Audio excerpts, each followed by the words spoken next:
Good morning. Good morning. Welcome, everyone. Victor, how are you? You're in all good. black today. Good. Yes. How about you, Joe? How you doing this morning? I like this new shirt I got on. Oh, I love it. Who gave you that shirt? You know who gave it to me? Gene. Hello, Gene. Yeah. Gene, you wonderful. Keep up the good work. We're talking about you this morning. Again, I'm looking forward to it one day for us to meet and for us to talk about all this information. So we'll have endless amount of information to talk about. Right. And who else do you want to? There's a couple name. We can say the first name. Nobody knows John and Katie. We can say their first name. Okay. Yes. Yeah, absolutely. And Scott and some other people. Yeah. There are a lot of people out there who are following us, giving us great feedback.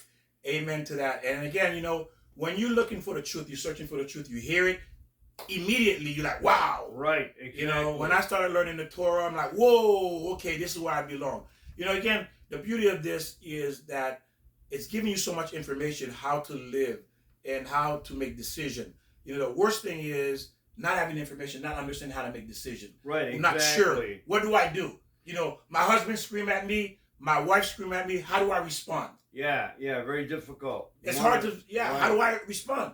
This is the 6th time he does that. This is the 7th time she does that. How do I respond? How do I fix that? You see? So even though it may seem simple, but it's really not that simple unless if you have the information, it is. Exactly. But if you don't, it can become an argument. Victor, I want to say this program basically, it's for the people who want to start their life anew. We got to start somewhere, and now is always the right time. It's today, right now. And we got to forget about, I got down here, forget about the past, but the bad past. Naturally, all the beautiful past that we've experienced, we have to live on that. But forget about the bad past. And you know what they're saying, Victor, a lot of time, we have to forgive other people. That's fine. But you know what?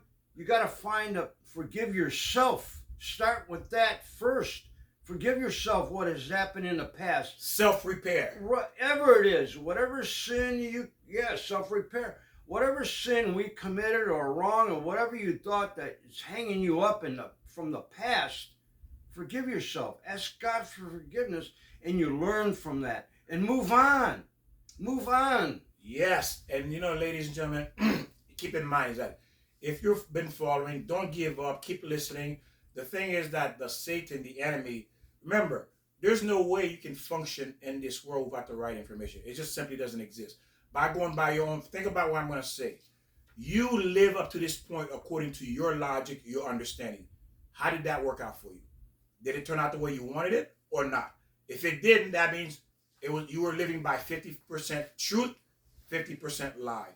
Who wants to live by that? But don't forget, when we're not getting any information, we have no direction what we're going in. There's a lot of confusion. So we have nothing to respond on but our logic. Not that it's always right, but we have no other choice to go with logic that if we search for the truth, but when it's hard to decide, you have a mind and brain and you know what to do is right. We have to change. And change is scary. What do I have down here? There's something about it. Okay. You got to figure out who you are, and you know who you are. The thing is, the problem is that we hear all this outside stimuli going, you got to do this, you're not good enough. Don't listen to your own self. What is right, you know what to do. Sit down by yourself and talk to yourself. Okay, what do I want to do? Not what your mom, your dad, your boyfriend, your husband, your wife, whatever.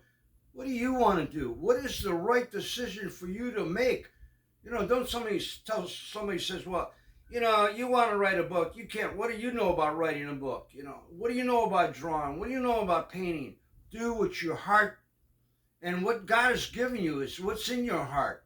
Do what you really want to do, especially if it's righteous. You don't want to break the 10 Commandments. So you got to follow that goal. Follow your life. Follow your mind. You're beautiful. Follow it.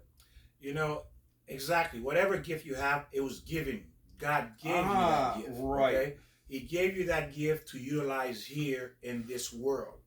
That's the purpose of your gift. Like Joey's explaining, what you like to do, you pursue that. I know a lot of parents wants their children to be a doctor, a lawyer, whatever that they've done.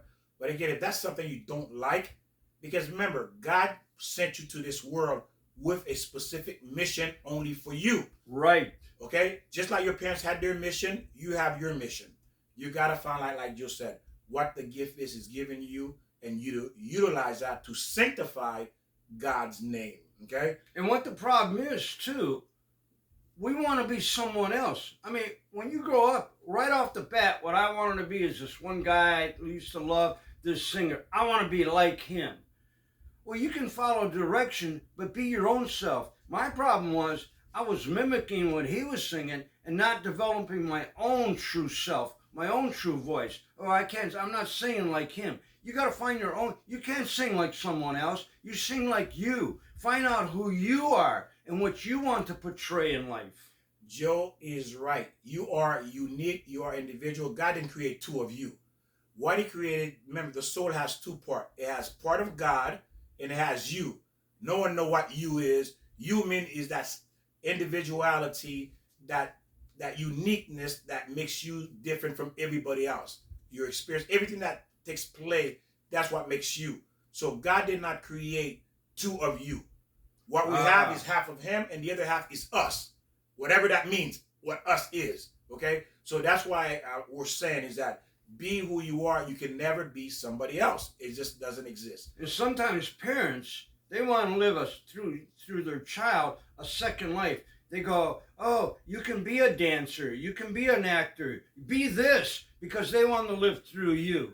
You can't let anyone tell you what you want to be. Whatever you want to be, and again, if it's wholesome and loving and true, that's what you want to be. What do you want to be? A nurse, a piano player, an artist, a drawer, or whatever. Be what you want to be, and you can be it. Never let anybody tell you you can't be it.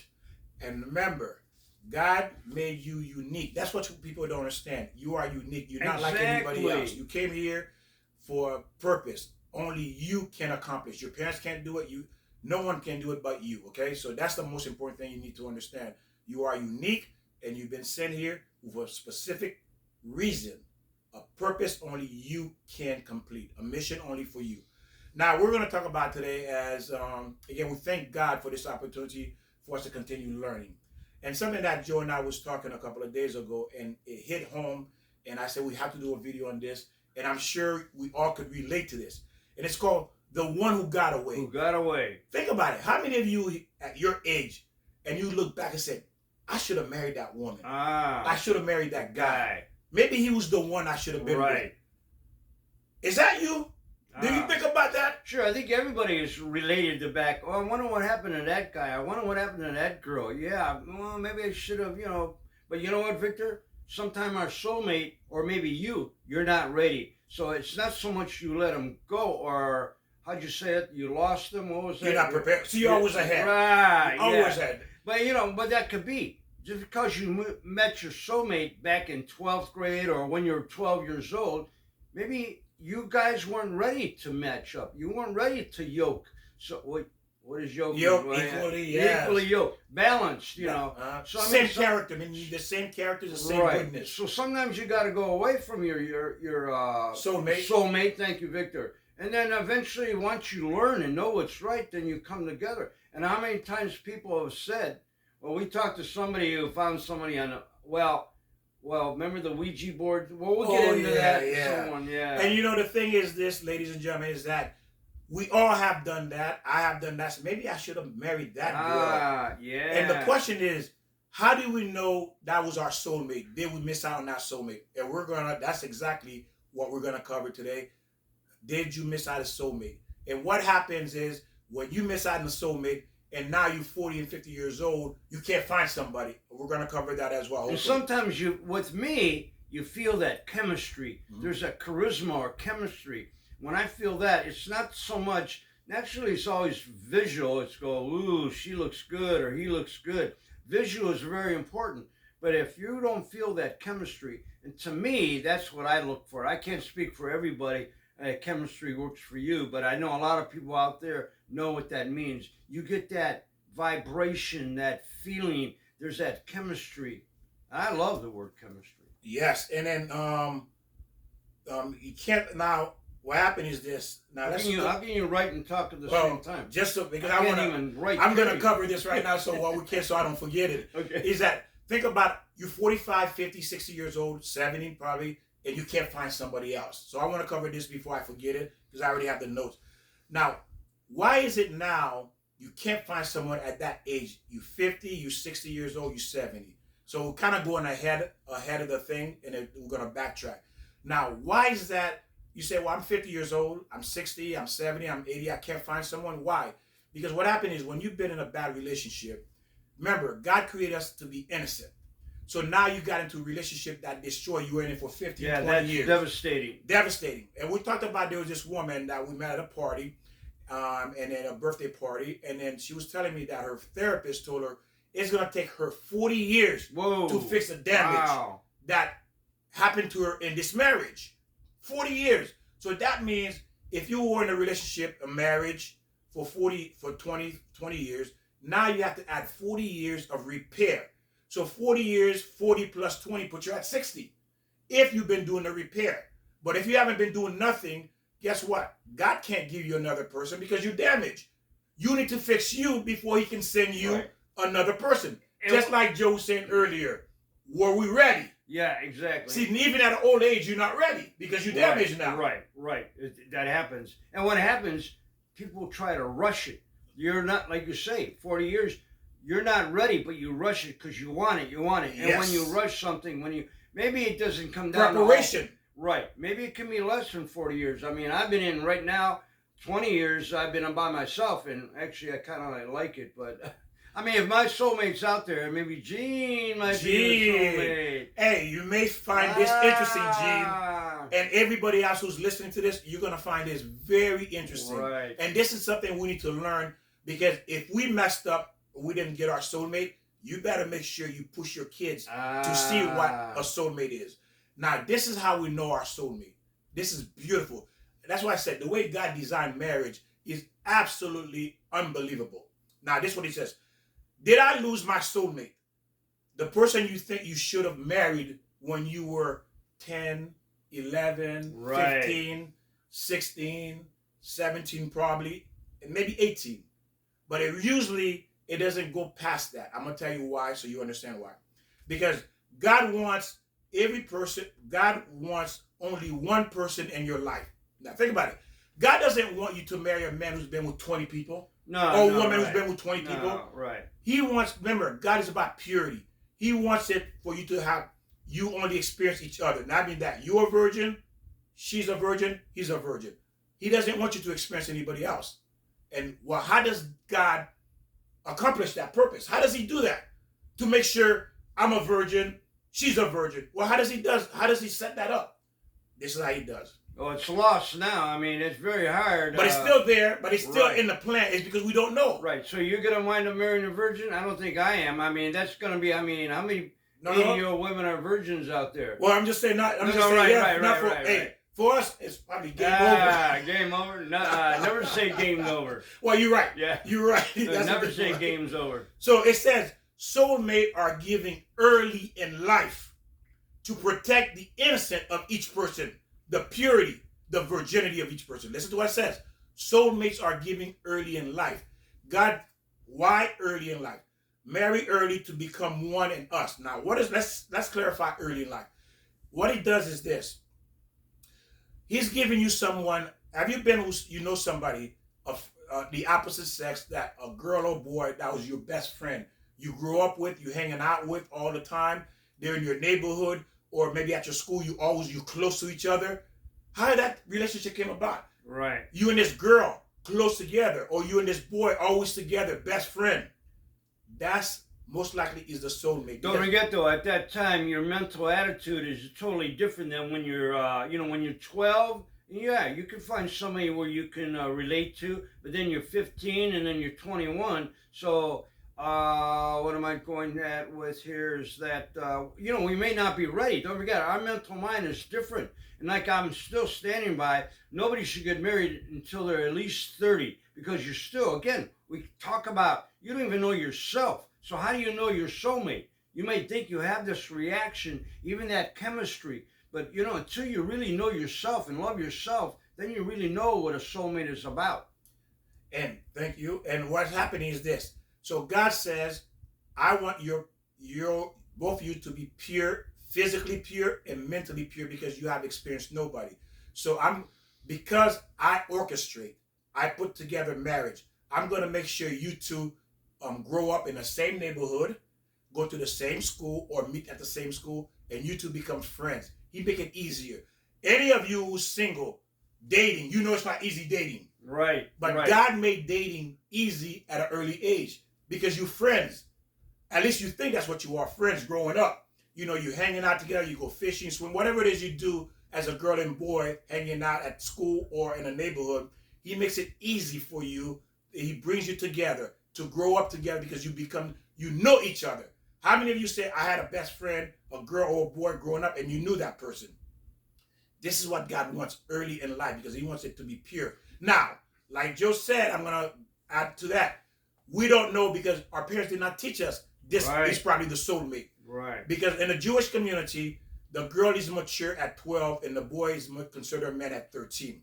That's why the Arab, a boy is considered a man at 13 years old. Bar mitzvah. Yeah, bar mitzvah, yeah. And what's the girl's bat mitzvah? I don't remember what it is. Bar but again, mitzvah, you consider. Yeah. You consider an adult, and that's when 12 and 13, that's when it's a 12, meaning that the good angel enters the body.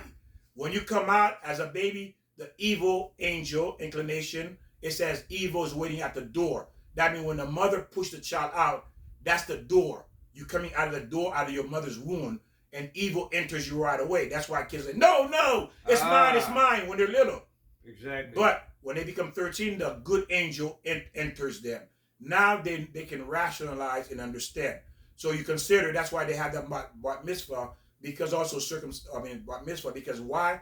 The good angel enters you now at the age of 12 and 13. Now, so, who set the president, though? President? Who set the example? Look what happened. What did Eve do right off the bat? She left her husband and went with the snake. I mean, isn't that adultery? So right there from day one, it was set up. So, I mean, you know, we're all confused about what's the right thing to do when Adam and Eve did that. Exactly. Remember, the Torah is to teach you, to show you the mistakes of people for you not to do it. Just like parents. What do parents tell kids? They're telling them don't do it. Why? Because we made that mistake. Very good, Victor. That's what the Torah is teaching you, the mistake they made. And they're saying, look at these people. They're so high, but yet they still made a mistake. You think you're not going to make one and you know nothing about me? So the Torah is a lesson. It's a book of war. It's a planned book how to fight the battle against the evil inclination, against the Satan, who is going to try to derail you. And it's telling you, this is how these people got caught up. This is the mistake they made, so you don't make it. Right. You see? So again, like we're saying that this person that is young, you and them, God orchestrate for you to be raised in the same neighborhood, go to the same school, so that way both you spend a lot of time together. So that way you say, I know her, I know him, because we spend a lot of time together as kids. This is how God sets up the soulmates. Because why? You're supposed to get married early. Because God wants you married early because he doesn't want you to experience other people. He wants your marriage to be pure. And that, you know what? That sounds beautiful. Well, if you're mature, I mean. If you're mature. Right. Mature means you were taught. Right. This, what we're telling you now, you know this from day one. Your parents or father has been teaching you this information. So now, because you have this information, you know, hey, this is my soulmate. Right. She knows this is my soulmate. But we're not taught that. We're thinking, oh, that's just my friend I grew up with. Right. How many times we say that? Right. And then later we look back and say, wow, I should have married her. Yeah. I should have married him. Right? Don't we do that? Yeah, exactly. Yeah. But where does that come from? Later, 20, 30 years later, said, that's probably the one that got away. Well, we have to clarify, though, even though that we have lost our virginity at this point, doesn't mean that it's, you know, it's devastating and it's over with. You still can marry someone as long as your heart and your mind is true. You can go on. So don't think just because you lost your virginity, but you men and women, you gotta get out of the realm being a pig.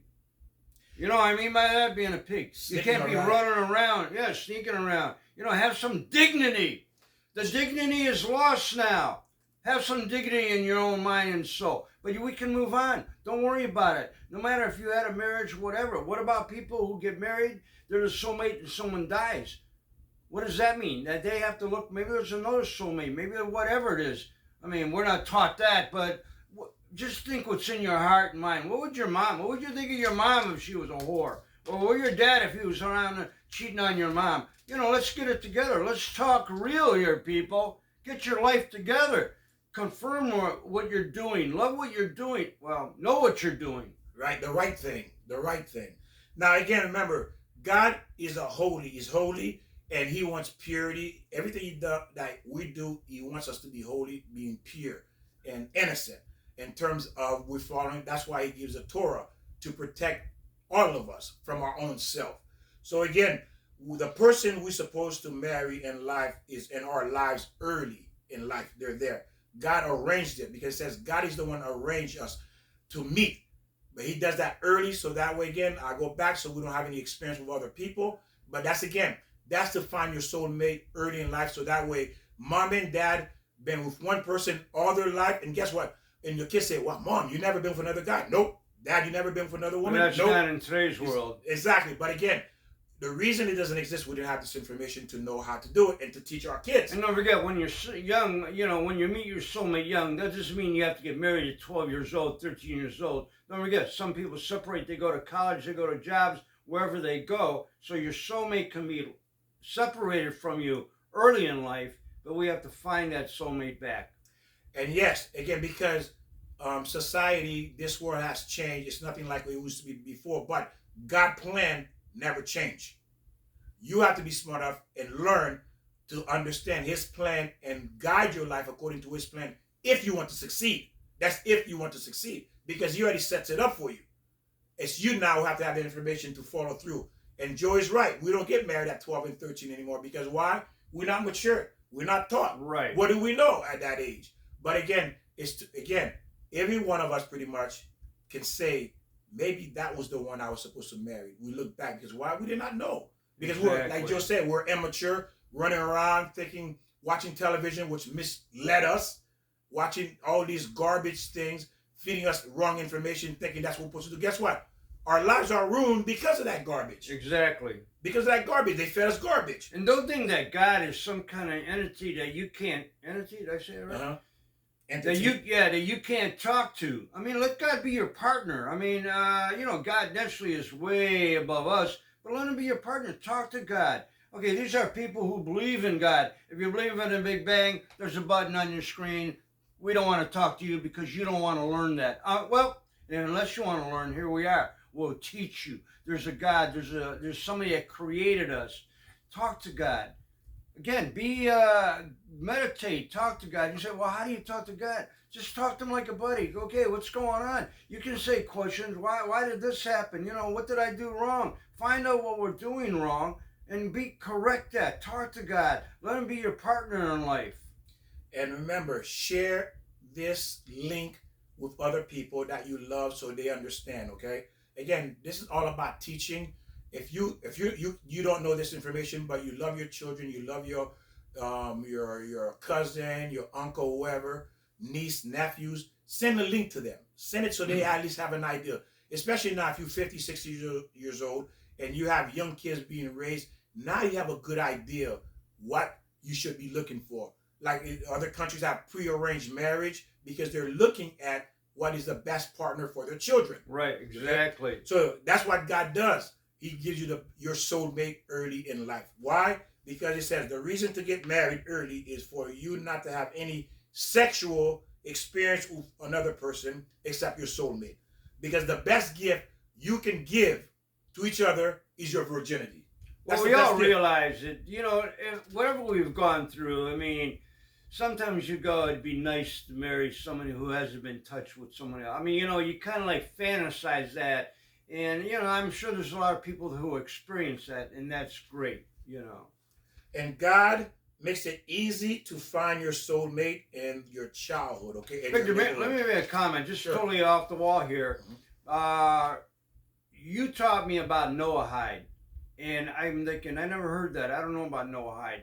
But then the other day, you told me that you ran into somebody who said their aunt or so was following Noahide, and that man, I'm thinking, okay, you mean if somebody else talking about Noahide? Not that we're going to get into that now, but I just want to explain or acknowledge that when you talked about Noahide, I'm thinking, where did that guy? Oh, beautiful, Joe. Right, so yeah, that's what this is all about. There you go. We're trying to dish out as much information so at least you have some clarity. And the more information you have, the less mistake you're going to make in life. Right. That's the beauty of it. And just to clarify, Noahide, so people go, what is he talking about? It's just some laws during Noah's time that God gave Noah, and it was actually the 10 Commandments, but there were only 7. Am I correct? Correct. He gave 7 laws during the time of Noah, and the people did not follow it, and it was still the 7 law after Noah as well, until Moses received the 10 Commandments, okay? But the Noahide, according to the Torah, you have the Torah, the Jews, and the Noahide.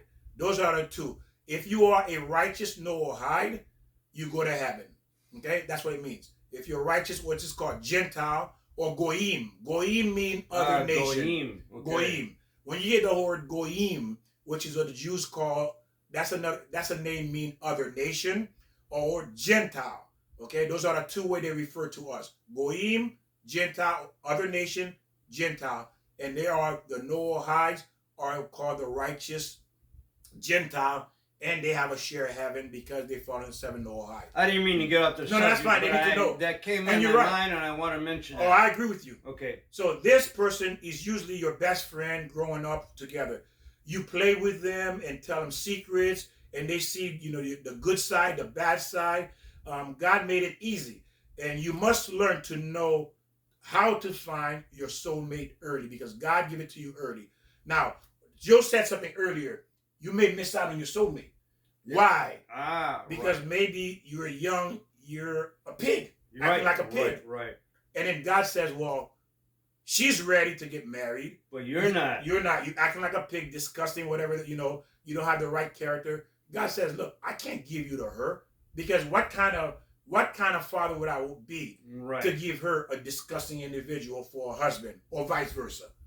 So what God does, he gives her to someone else, or give him to someone else. I mean, when I was 26, I'm sure I was still mature. I didn't know about life and about taking care of this and taking care of that. So we're immature, and we got people could be mature at 14, 15 years old. We got a good friend of ours that's, I don't know. I was going to mention the name, but. Go ahead, you said. Yeah. But see, Joe bringing a lot of relevant point that you all know it's true what he's talking about. It says, why can't I find my soulmate now? Because the opportunity has passed. He or she married someone else. So what happened is you lose out on your soulmate because God wants them to marry. Because why? God says, look, you did the right thing. I need to bless you. So I'm going to give you someone else who will be compatible to you. It may not be your soulmate, the primary soulmate. I'll give you a second option. But again, who wants second? Right. Everybody wants, who wants to be in second place? Like I said, we want to. Joe, you want to be in second place or first place? Right. Yeah, I want to be in first place. I don't want to be in second place. Right. But look what we do to ourselves. We deny ourselves the most perfect gift. Well, the perfect gift. Right. Our soulmate. Right. That's the perfect gift. Right. And then our children get to grow up in a house with their parents' soulmate. There you go. What better gift is this for you and your children to see? So many stories that we've read. I think everybody read that a couple, they were either divorced or somebody died, and they got together when they were from high school. They haven't seen each other 80 years or whatever years, and they got together, and they, it's wonderful. They go, I remember you. I used to date or talk when we were 14. There you go, 14. Yeah, that was the soulmate. Right. You never forget that person. Right. That was your soulmate, ladies and gentlemen. And that's what we're trying to get to you to understand. We've been brainwashed by television, by media, by whatever, the garbage. And because of that garbage, we learn, cause us to lose our soulmate. Again, we watch TV and we go, oh, I want to be that. You can't be that. You are you. You are you. So you can't be thinking, oh, I want to have that marriage. I mean, that's all beautiful. That's how you want to do your life. But you are you. You and your relationship with your spouse, your soulmate, that's the one that you got to grow. And naturally, you're going to have conflicts. Victor, remember we were mentioning this morning, a lot of us come from just different families, different cultures. So when you come together, right away you go, whoa, my family doesn't do that. My mom and dad had that argument about cooking food. My mom was cooking something, and my father goes, Helen, what are you doing? You can't put that. Well, our family didn't do that. My mother's looking at my dad. What are you talking about? That's how my mom cooked. So we come together with different cultures, and right away we're going to clash. Yes. So we have to decide how we're going to fix this. And I'm going to say this. I think we talked about this. No matter who we marry, there's always going to be a situation. Too much money, not enough money. Too much sex, not enough sex. Somebody's always sick. Mother-in-law. There's always a problem. And if you want to run away from that, that's your decision. But you know what? You got to get together and go, okay, what's the problem here? You got to figure out the problem. Work it together. Marriage is work. Marriage is work. It's work all the way to the end. When I first heard that, I go, why would marriage be work? You're together. You love each other. It should flow. But it does take You know why it's work? Because marriage, if you're into garden, you want your flower to look beautiful and stay healthy, right? Right. So if you love your garden, you love your flower, guess what? You're going to nurture it. You're going to nurture. You're going to take care of it. Right, ever. More fertilizer, more sun. You're going to move it here and there. And there you go. Or you might even find a soulmate for your flower. A lot of people do that, you know. And that's what it is. It takes work. It never stops. You know when marriage stops? When you leave this world. Yeah. That's when marriage ends. That's when Or you give up. Some people give up. Oh, I'm not handling it. Yeah. This is too much work. I'm not doing like that. Well, then you're not ready for marriage. Yeah, there you go. You weren't ready for marriage. There you go. And you picked the wrong person too. Yeah. You picked the wrong person. You weren't ready, and that person wasn't ready. Because if you were ready, you knew what you were doing. You wouldn't have picked that person. Right. You may not be ready. Yeah, you would have known right away. Hey, he's not ready. Exactly. I don't want him, or I don't want her. Right. If you knew the right information. Right. And that's what this program is about. This teaching, these lessons is about for you to recognize and not step into something that's going to cause you tremendous harm. And you know, the beauty of it, I love, is my daughters. She asked me questions about, should I pursue a man? Is it right or wrong? And, she asked me questions, and I'm teaching her as well because she's learning. I told her watch the program as well to learn because there's so much you have to learn to know what to do. And the beauty of it is this: a smart woman asks questions. A smart man asks questions. And what does God says? If you want to know the truth, you will seek me. Right, exactly. Smart people seek God. Smart people seek the truth. Well, Victor, like you said step in it. Uh-huh. Okay, let's say you bought $1,000 pair of shoes and you stepped in some doo-doo. You wouldn't throw the shoes out. You'd clean the shoes up. You nurture it, you fix it, you work it, whatever you do. You don't throw the shoes out. So when you get married, you find your soulmate, you don't just throw it out. One thing happens, I'm out of here. You got to fix it. Yes, that's what the Torah says you have to fix, if it can be fixed. If it can be fixed. If it cannot be fixed, God says divorce. Well, yeah.